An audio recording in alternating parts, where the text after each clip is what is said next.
ചോദ്യം: മുസ്ലിങ്ങളും അല്ലാത്തവരും പ്രകൃതി ദുരന്തങ്ങളിലോ മറ്റോ മരണപ്പെടുകയും അവരുടെ മൃതശരീരങ്ങൾ വേർതിരിച്ചറിയുവാൻ സാധിക്കാതിരിക്കുകയും ചെയ്താൽ മയ്യത്ത് പരിപാലനം എങ്ങനെയാണ് നിർവഹിക്കേണ്ടത്?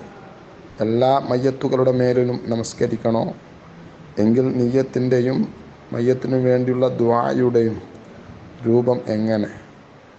മറവ് ചെയ്യേണ്ടത് മുസ്ലിം ശ്മശാന ഭൂമിയിലാണോ?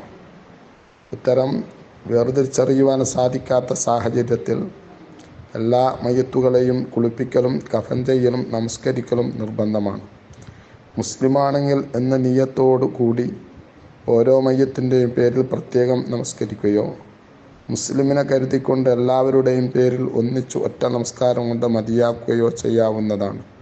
രണ്ടാമത്തെ രൂപമാണ് ഉത്തമം.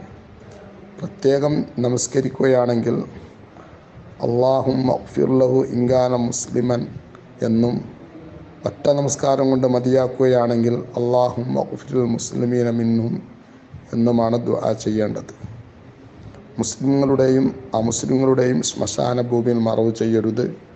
രണ്ടിനുമിടയിലാണ് മറവ് ചെയ്യേണ്ടത്. തുഫ 3 188 189. വലില്ലാഹിൽ ഹംദ്.